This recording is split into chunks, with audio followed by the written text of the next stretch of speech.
Hammaga salom, men Shoh. Bugun sizlar bilan juda ham qiziq mavzularni o'rganib chiqamiz. Qanaqa qilib kitob o'qishni yaxshi ko'rish usullarini tushuntirib beraman. Bundan tashqari, qanaqa qilib kitobni samarali o'qishni tushuntirib beraman. Yoki-da siz kitob o'qiganingizda o'qiyapsiz, keyin tushundingizki, hech narsani tushunmadingiz, boshqatdan o'qishga majbur bo'lyapsiz. Shunaqa muammo bo'lsa, bunga ham yechim beraman. Eng muhimi bugun qanaqa qilib o'qigan ma'lumotni eslab qolish usullarini tushuntiraman. Har bir beradigan ma'lumotim ilmiy faktlarga ega. Meni ismim esa Shohrux, mnemonika bo'yicha va samarali o'qish bo'yicha ekspertman. Oxirgi 5 yil ichida meni offline treninglarimni O'zbekistonning ichida 20 mingtadan ortiq odam kelib treninglarimda ishtirok etdi.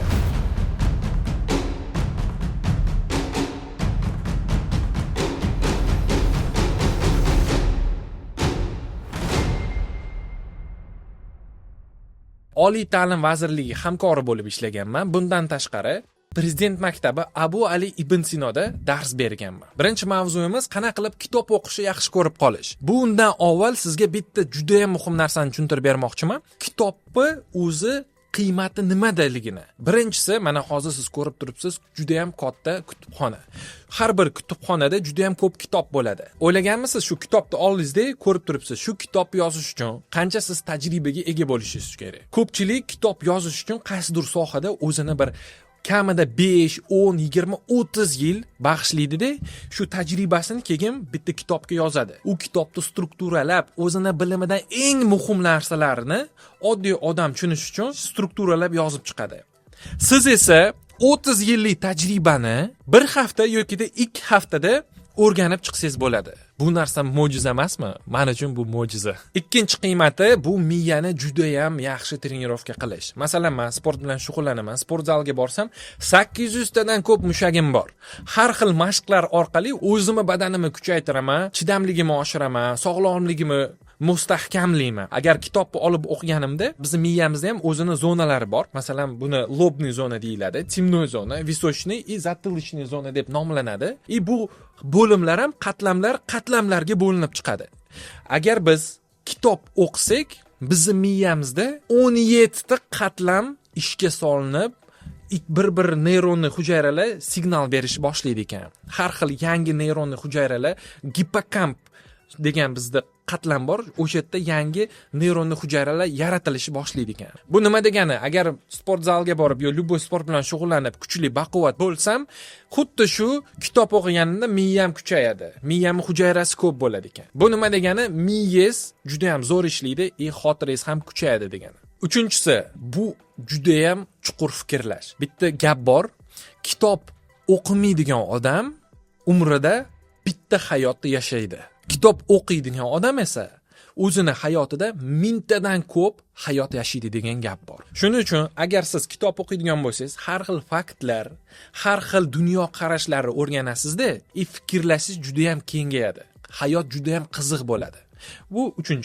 4+ bu so'z boyligi. Agar siz katta auditoriyalarga chiqib, kimgadir nimadir o'rgatmoqchi bo'lsangiz, qanaqadir g'oyangizni, fikringizni sotmoqchi bo'lsangiz, so'z boyligi kerak bo'ladi. Bilasizmi, men har xil sohada ishlaganman, sotuvchi bo'lib ham ishlaganman. Qanchalik so'z boyligingiz ko'p bo'lsa, shu so'z boyligingizni to'g'ri strukturalab, o'zingizni g'oyangizni yoki qanaqadir mahsulotingizni qimmatga sotsangiz ham bo'ladi. Shunga so'z boyligi bizning hayotimizda juda ham katta rol o'ynaydi. 5-qiymati shunaqaki, konsentratsiyani jamlashda juda ham kuchli yordam beradi. Agar siz o'tirgan holatingizda telefonga kirib ketadigan bo'lsangiz, odam eshitayotganingizda xayolingiz ketib qoladigan bo'lsa, xonaga kirib nima kirdim bu yerga deydigan bo'lsangiz, konsentratsiyani jamlashda kitob o'qish juda ham kuchli yordam beradi. Oxirgi tadqiqotlar ko'rsatdiki, badiiy adabiyot o'qiydigan bo'lsangiz, 67% gacha stress tushadi ekan.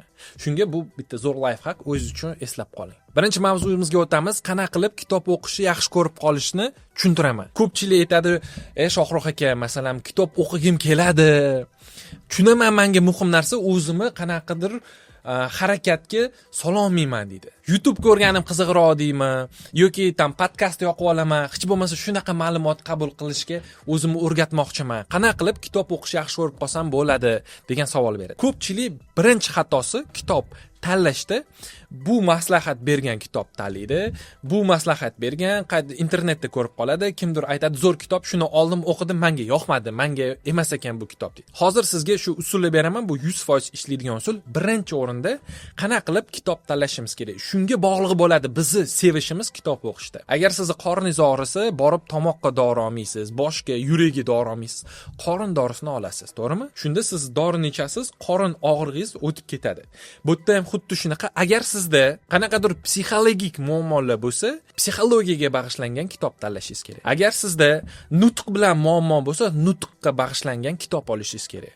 Agar sizda moliyaviy savodxonlikda muammo bo'lsa, shunga bag'ishlangan kitob olishingiz kerak. Shu kitoblarni o'qiganingizda o'zingizning muammolaringizga yechim topasiz. Shunda sizga kitob o'qish qiziq bo'ladi, kitob o'qishni yaxshi ko'rib qolasiz. Nimaga desangiz, o'qiyapsizda og'rig'ingizga yechim topyapsiz. O'qiyapsiz, og'rig'ingizga yechim topyapsiz. Bu narsa sizga yoqishni boshlaydi. Sekin sevgi uyg'onishi boshlaydi. Bu birinchi usuli kitob tanlashda. Ikkinchi usuli, masalan, men kosmos yaxshi ko'raman. Kitob tanlaganimda kosmosga bag'ishlangan kitob olishim kerak. Yoki men masalan mashinalarni yaxshi ko'raman. Mashinalarga bag'ishlangan kitob tanlashim kerak. Agarda menga agarotda gul ekish yoqadigan bo'lsa, shu gul ekish to'g'risida kitob olishim kerak. Shunda menda kitob o'qishga interes uyg'onadi, bundan tashqari sevishni boshlayman. Oxirgisi uzoq muddatli maqsadlarga bag'ishlangan kitob olish kerak. Masalan, siz kelajakda qanaqadir sohada ekspert bo'lmoqchisiz, qanaqadir katta kapital yig'moqchisiz yoki qanaqadir yangi o'zingizga sohani o'rganmoqchisiz. Shu sohani o'rganish to'g'risida yoki katta kapital tuzish to'g'risida kitob olsangiz, uzoq muddatli o'zingizni maqsadlaringizga erishadigan kitob juda ham sevgini uyg'otishga yordam beradi. Nimagaki, siz o'zingizni savollaringizga javob topyapsiz. Shunga mana sizga 3 ta usul qanaqa qilib kitobga sevgi uyg'otish to'g'risida aytib berdim. Endida keyingi mavzuga o'tamiz.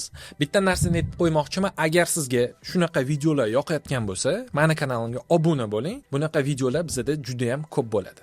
Endi sizga qanaqa qilib samarali kitob o'qishni tushuntirib beraman. Ko'pchilik bo'ldi, zo'r kitob tanlashni o'rgandim Shohrux aka. Bilaman nima o'qish kerakligini.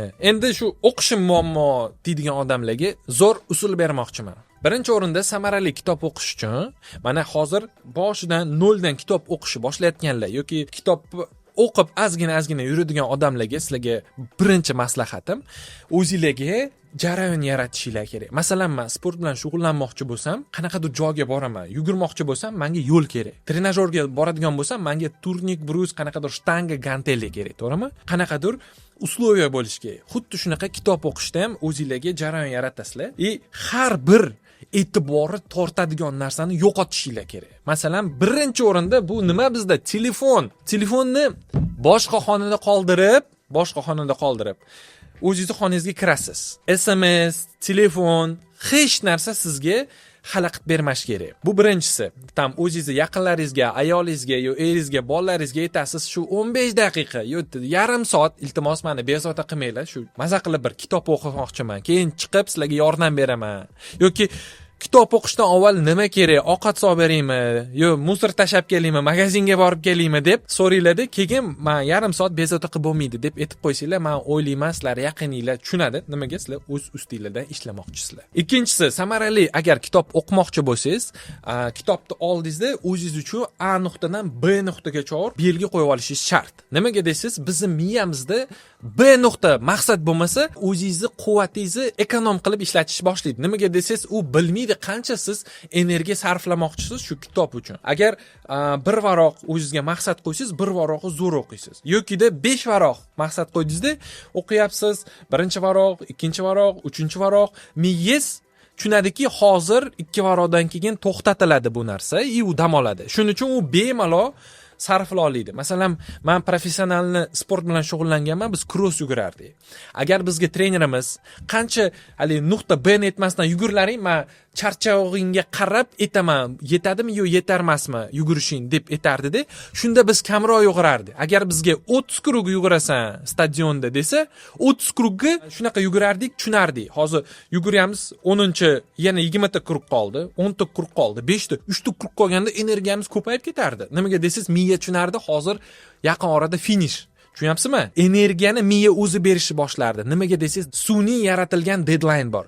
Xuddi shunaqa kitob o'qiganingizda ham A bilan B nuqtani qo'yib oling, shunda samarasi ancha yuqori bo'ladi. 3-qadamimiz samarali kitob o'qishda bu ilmiy tadqiqot bilan isbotlangan narsa. Bu bizni ichimizda biologik soatimiz bor. Mana bir haftani olaylik-da, 6 kun har kuni soat 7 da uyg'onyapsiz-da. Yakshanba kuni o'ylayapsiz, men bir kun endi dam olaman, uxlayman deyapsiz. Bilmagan holda 7 da o'zingizni organizmingiz sizni uyg'otib yuboradi. Tam 10 da yotasizmi, soat 1 da 2 da yotasizmi, 7 da uyg'onib ketasizda. Nimaga? Bizni ichki biologik soatimiz u ko'nikma yaratib qo'yadi. Nimaga desiz, har kuni bitta vaqtda, bitta joyda siz uyg'onyapsiz. Bizni shu biologiyamizni tushunadigan bo'lsak, juda ham zo'r foydalansak bo'ladi.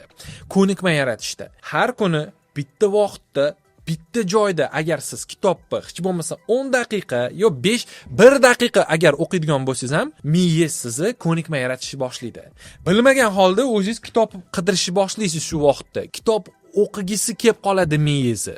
O'zi xohlaydi shu narsani, как будто unga bilim yetishmayotgandek, tushunyapsizmi? Shuning uchun o'zingiz uchun bitta joyda o'zingizga belgilab oling. Shu joyda men kitob o'qiyman, har kuni bitta joyda, shunda sizga ancha oson bo'ladi, qiynalmaysiz.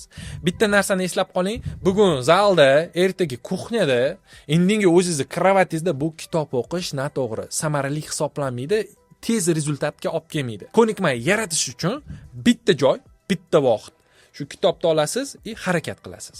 Shu samarani ancha yuqori qiladi. 4-si bu sizga life hack deb, kitob o'qiganingizda hamma yo'ni tasavvurda ko'rishga harakat qiling. Hamma yo'ni rasm, mana multfilm ko'ryapsiz, xuddi shunaqa tasavvur qiling. Har bir sarlavhani qanaqadir obrazda tasavvur qiling. Masalan, ikkita odam gaplashyaptimi? Shu ikkita odam qaysidir xonada, qanaqadir kiyimda bir-biriga shu gapni aytayapti. Agar tasavvur qilib kitob o'qiydigan bo'lsangiz, xotirangizda ancha yaxshi eslab qolinadi. Bu bir. Ikkinchidan, xotiramiz shunaqa ishlaydiki, har bir ma'lumotni obraz orqali eslashga harakat qiladi. Qanchalik tasavvuringiz zo'r ishlasa, shunchalik sizning xotirangiz kuchli deb hisoblasangiz bo'ladi. Men sizga isbotlab beraman, xotira bilan tasavvur почти bitta narsaligini. Mana sizga isbot. Ko'zingizni yuming. Endi ko'zingizni yumingda apelsinni eslang. Apelsinni eslaymiz. Endi olmani eslaymiz. Endi qulpunoyni eslaymiz. Endi ko'zingizni oching. Mana sizga apelsinni esla dedim, to'g'rimi? Apelsinni esla deganimda, sizni hozir juda ham katta ehtimol bilan oq fonda matn emas, sizda obraz keldi. Tasavvuringizda apelsinni ko'rdingiz. Olmani esla deganda ham, men sizga tasavvur qil deganim yo'q. Men sizga esla dedim. Tushunyapsizmi? Esla deganda miyangiz avtomatik tarzda obraz yaratyapti. Miyamiz ma'lumotni obraz orqali saqlaydi. Nimaga desangiz, 100 yil avval oladigan bo'lsangiz ham, odamlar kitob o'qishni bilmardi. 90% dan ko'p odam kitob o'qishni bilmardi. Bizni u ota-bobolarimiz butun odamni avlodini oladigan bo'lsak, butun umr ular ko'rib eslardi ma'lumot. Hozir siz ham 80% dan ko'p hayotingizda bo'layotgan ma'lumotni ko'z orqali ko'rib olyapsiz va miyangizda obraz orqali saqlanyapti. Endi biz shunaqa vaqtda tug'ildik, o'qish bepul, internet bor, любой kitob bor, любой til yodlasang bo'ladi. Tushunyapsizmi? Biz yashayotgandaqa vaqt hech qachon bo'lmagan. Biz O'zbekistonda eng zo'r paytida yashayapmiz. Bunaqa payt hech qachon bo'lmagan O'zbekistonda emas, butun dunyoda bunaqa komfort vaqt bo'lmagan. Shuning uchun do'stlar, bizning miyamizni siri sizlarga qanaqadir o'zimizni, hayotimizni qadrlash uchun ham bitta fakt aytib o'tdim. Endi sizlarga samarali o'qishda boshida aytdim, haligi uyqu kelib qoladigan odamlarga bitta life hack beraman degandim. Sizlarga life hack bitta zo'ridan. Agar kitob o'qishda ko'zingiz ketib qolaversa, boshida bir zo'r yechim bor. Bir haftaning ichida bir varoqdan kitob o'qishingiz kerak. Qanaqa qilib o'qiysiz? Ovozingizni chiqarib o'qiysiz. Agar kitobni bir varoq xohlasangiz 10 varoq o'qing, xohlasangiz 30 varoq, standart bir varoq o'qishi shart. Har kuni oldingizda kitob bu tomonini o'qidingiz, bu tomonini o'qidingiz. Ovozingizni chiqarib o'qishingiz kerak. Shunda konsentratsiyangiz boshqa narsaga ketib qolishi ehtimoli juda ham kam. Nimaga desangiz, bu yerda artikulyatorlar ishlayapti, sluhovoy apparat ishlayapti, ko'rib turibsiz, fikrlash ishlayapti. Shunga konsentratsiyangiz ketib qolishi juda ham kam ehtimoli. Bundan tashqari uyqungiz ham kelib qolmaydi. Nimaga desangiz, siz bu yerda energiya sarflayapsiz. Ko'z yumib o'qiganingizda uyqungiz ham kelib qoladi. Nima desangiz, har xil xayollar, o'rganmagan miya. Shuning uchun bir varoq ko'p emas, maydadan boshlaymiz. Ovoz chiqarib o'qish kerak. Ikkinchi qadami, hali ovoz chiqarib o'qiysiz-ku, shoshilmang. Shoshilmasdan har bir sarlavhani obrazda, tasavvurda ko'rishimiz kerak. Oxirgi 3-qadam uxlab qolmaslik uchun, o'qigan matningizni tushunish uchun o'zi eng asosiy narsa kitob o'qishda o'tdan bilim olish, to'g'rimi? Eslab qolish uchun mana bir varoqda o'qidik. Bu tomondan ovozni chiqarib, shoshilmasdan tasavvur qilib o'qidik.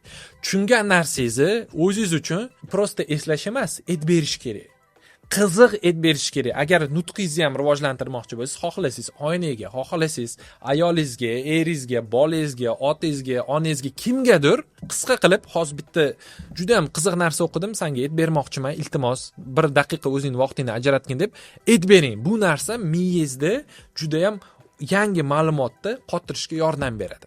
Oxirgi mavzuyimiz qana qilib o'qigan ma'lumotni eslab qolsak bo'ladi. Bu juda ham qiziq mavzu. Men bu mavzuni Moskvada borib nutq san'atini o'rganganimda bitta ekspertdan eshitib qolganman. Buni o'zim sal yana bilimlarimni qo'shib, mustahkam qilib endi sizlar bilan bo'lishmoqchiman. Masalan, siz bilan kitob o'qishga qaror qildik. Har kuni tasavvur qiling, 2 varoq kitob o'qimoqchisiz. A nuqta bor, bizda B nuqta bor. Boshida ovoz chiqarib o'qiyapmiz. Birinchi hafta agar umuman kitob o'qimaydigan bo'lsangiz, kitob o'qishni boshlayotgan bo'lsangiz, meni tavsiyam ovozingizni chiqarib o'qing. Bu juda ham sizga yordam beradi. Ko'nikma yaratish ancha oson bo'ladi bitta joyda. Aytganimdek. Ana siz bilan A nuqtadan B nuqtagacha kitobni o'qidik. Birinchi qadam, agar siz eslab qolmoqchi bo'lsangiz, matnni qana qilib nima qilishimiz kerak? Birinchi savol, nimani tushundim degan savolga javob berishimiz kerak. 2 varoni o'qidik. Endi tushuntirayman, nimaga bu muhim. Mana hozir ko'rib turibsizlar, bu David Snowden. Bu gerontolog. Gerontologiya bu это наука, которая изучает процессы развития старения. Nima deganim? Odamni qarishini o'rganib chiqadigan ilm-fan bu. Bu gerontolog shtat Kentukkida eshitibdiki, qanaqadir o'tda monastir bor ekan. Masalan, bizda masjid bo'lsa, xristianlarda monastir bo'ladi. Shu monastirning ichida 55 yoshdan yosh katta ayol kishilar yashaydi ekan o'tda. Faqat ayol kishilar yashaydi ekan. Ular ko'pinchasi fenomenal xotiraga ega ekan. Bu juda ham qiziq bo'ldi gerontologga. Nima deysiz, bu odamlarga meditsina orqali yordam berishga harakat qiladi. Bu medik. U shtat Kentukkiga, shu monastirga boribdi. Eng kattasini topibdi, so'rabdi. Menga ruxsat bering, odamlar bilan gaplashmoqchiman. Nimaga ularda miyasi shunaqa zo'r ishlaydi? O'zimni mayda tadqiqotlarimni o'tkazmoqchiman. Ruxsat bersangiz bo'ladimi desa, xo'p debdi unga. Nimaga desangiz, u medik. Unga ruxsat bergandan keyin birinchi o'rinni nima qilibdi? U mana hozir siz ko'rib turibsiz, bu fMRT, funksionalniy magnitniy rezonansniy tomograf deb nomlanadi bu. Masalan, odam oyog'ini yo qo'lini sindirsa, rentgen qiladi. O'tda ko'rsatadi suvayni, mana xuddi shunaqa rasm ko'rib turibsizlar. Bu miyani rentgeni. Miyangiz qanaqa ishlab turganini tushuntirib beradi. Qaysi qatlam aktiv, qaysi qatlam quryapti, shu narsalarni ko'rsatib beradi. Birinchi kampirni shu fMRTga solganda ko'rdida, skan qildi, shok bo'ldi. Keyin ikkinchi kampirni shok, 3-chisi, 4-chisi, 5-chisi shokda turibdi. Nimaga desangiz, ularning miyasi yosh 20 dan 30 yosh ayolgadaqa svejiy miya turibdi. Tushunmayapti nimaga qari odamning miyasi quruqmasda shunaqa to'liq neyronli hujayralar bilan. Bu tushunmadi. Keyin ularning hayotini kuzatishni boshladi. Hayotini kuzatishni boshlaganda ikkita narsaga e'tibor berdi. Shu narsadan xulosa qildi. Birinchisi, har kuni shu monastir ichida o'zining ichki qonuni bor ekan. Har bir yashovchi har kuni kitob o'qishi shart ekan. Har kuni kitob o'qiydi ekan ular. Eng muhimi kitob o'qishda emas ekan, ikkinchi narsasida ekan. Ikkinchi narsasi, har kuni kitob o'qigandan keyin ularni hammasini daftarchasi bor ekan. Tushungan narsasini o'sha yerga yozib chiqish shart ekan. Yozib chiqqaningizda nimalar ishlaydi miyada? Tasavvur qiling, mana siz kitobni o'qidingiz. Yozib chiqqaningizda siz o'qigan ma'lumotni eslaysiz, uni strukturalab chiqasiz. Bundan tashqari yozasiz-ku. Siz har bir eslagan narsangizni yozmaysiz-ku. Tanlab, strukturalab, motorika, birarda o'zimizga gapirib yozamiz. Juda ham ko'p qatlam ishlaydi ekan miyamizda. Shunga ma'lumot juda ham yaxshi saqlanib qoladi ekan. Demak, o'qib chiqqan ma'lumotni yaxshi eslash uchun birinchi qadamimiz nimani tushundim degan savolga hech bo'lmasa 3 ta fakt yozib chiqishimiz kerak ekan. Ikkinchi qadam qanaqa qilib bu narsani amalga oshiraman degan savolga javob berishimiz kerak agar ma'lumotni yaxshi eslab qolmoqchi bo'lsak. Masalan, siz kitob o'qidingizda moliyaviy savodxonlik to'g'risida. U ma'lumotni oldingiz, to'g'rimi? U ma'lumotni qatgadir ishlatishimiz kerak-ku. Shunda ruchkani olasiz ekanda, yozib chiqasiz. Bu ma'lumotni bu situatsiyada ishlataman deb yozib chiqsangiz, bu situatsiya hayotimizga duch kelganda miyamiz avtomatik tarzda bor ma'lumotni chiqarib beradi ekan. Agar siz sport to'g'risida kitob o'qiyapsizda, qachon bu ma'lumotni ishlatishingizni agar yozib qo'ysangiz, shu situatsiya duch kelganda miyangiz ancha tez eslatib beradi ekan. Shunga ma'lumotni yaxshi eslab qolish uchun birinchi o'rinda nimani tushunganingizni yozib chiqasiz, ikkinchisi qayerda bu ma'lumotni ishlatasiz, shuni yozib chiqsangiz ancha yaxshi saqlab qoladi ekan. Va uchinchi qadamimiz, oxirgi qadamimiz, bu usuli bilan Richard Feynman foydalanilardi. Bu laureat Nobelskiy premiya. Bundan tashqari один из основателей kvantoviy elektrodinamiki, bu juda ham kuchli olim. Bu o'zi olimni o'zini usuli bor edi. Qanaqadir ma'lumotni o'rgandida, tasavvur qiling, qanaqadir kitobni o'qidi. Buni yaxshilab eslab qolish uchun kimgadir aytib berish shartligini aytib o'tardi. Masalan, siz qanaqadir ma'lumotni o'qidingiz, nimani tushunganingizni yozib chiqdingiz, qayerda ishlatishingizni yozib chiqdingiz va uchinchisi, uni kimgadir tushuntirib bersangiz, bilasizmi, shunaqa holatlar bo'ladiki, kimgadir nimadir tushuntirayotganingda, aytib berayotganingda o'zing bilmagan holda chuqurroq qarashni boshlaysan. Tushunasanki, shunaqa tomonlari ham bor ekan deysan. Tushuntirayotganingda chuqur tushunishni boshlaysan. Xuddi shunaqa narsa agar bo'lsa, chuqurroq tushunishni boshlaysiz ma'lumotni. Bundan tashqari xotirangizda juda ham mustahkam saqlanib qoladi. Bu ma'lumot bundan tashqari strukturalanib qoladi xotirangizda agar siz kimgadir aytib bersangiz. Masalan, kitob o'qidingizmi, zo'r ma'lumotga ega bo'ldingizmi? Bir o'ylang, buni kimga aytib bersam bo'ladi? Agar hech kimga aytib bera olmasangiz, oynaning yoniga borib, o'zingizga o'zingiz aytib berasiz. Yo'kida, men nutq maktabiga borganimda aytardi, agar odam bo'lmasa, uyda har bir bolani o'nchog'i bo'lardi derdi. Shu o'nchoqlarni qo'yib, shunga nutq как будто san katta sahnadasan aytib ber derdi. Bu ham bir trenirovka. Xohlasangiz shunaqa qilib ko'ring. Eng muhimi, bu vazifani bajarishimiz shart, yaxshi eslab qolish uchun. Endi sizlarga o'zim qisqa rekomendatsiya bermoqchiman. O'zimni tavsiya qiladigan kitoblarim. Birinchi kitob Magiya Utra. Bu kimga kitob? Agar siz rejimingizni to'g'rilamoqchi bo'lsangiz, agar siz voqli turishga o'rganmoqchi bo'lsangiz, Magiya Utra Hal Elrod degan odam yozgan shu kitobni tavsiya qilaman. Ikkinchi kitob Atomные привычки, Atomic Habits deyilgan. James Clear yozgan bu kitobni. Agar siz hayotingizda zo'r ko'nikmalar yaratmoqchi bo'lsangiz, yo'kida yomon ko'nikmalarni yo'qotmoqchi bo'lsangiz, zo'r kitob samarali hayot kechirishga juda ham yordam beradi. Uchinchisi Jedayskiy texniki degan kitob. Agar siz yalqov bo'lsangiz yoki prokrastinatsiyaga ega bo'lsangiz, har safar ishingizni kechga suradigan bo'lsangiz, shu zo'r kitob samarali ishlashga, samarali o'qishga, samarali hayot kechirishga zo'r yordam beradigan kitob. Shuni tavsiya qilaman. Birinchi 3 ta kitobni agar umuman kitob o'qimasdan yurgan men aytgan muammolarga ega odamlarga tavsiya qilaman. Sal qiyinroq kitoblar bor. Agar birinchi 3 ta kitobni o'qib tugatgan bo'lsangiz, o'qib yurgan bo'lsangiz, shu kitoblarni tavsiya qilaman. Birinchisi Думай медленно, решай быстро degan kitob. Buni laureat Nobelskiy premiya Daniel Kahneman yozgan. Bu fikrlashni to'g'rilaydigan kitob. Nimaga desangiz, ko'pchilikda hozir hayotida har xil ko'p qaror qilishga majburmiz. Shunaqa tez rivojlanayotgan dunyoda yashaymiz. Bu juda ham zo'r kitob. Fikrlashni to'g'rilaydigan. Kognitiv xato kamroq qilish xohlasangiz, shu kitobni o'qing. Keyingisi Sila воли. Buni Kelly McGonigal professor Stanfordskого universiteti yozgan. Bu irodani kuchaytirish to'g'risida juda ham zo'r kitob, zo'r tadqiqotlar, juda ham nihoyatda qiziq tadqiqotlar bor. Buni ham tavsiya qilaman. Va oxirgisi 7 навыков высокоэффективных людей degan kitob. Stephen Covey yozgan. Bu juda ham zo'r kitob. O'zingizni hayotingizni samarali, qanaqadir o'zingizga prinsiplar yaratmoqchi bo'lsangiz, to'g'ri hayot kechirmoqchi bo'lsangiz, bu kitobni ham tavsiya qilaman.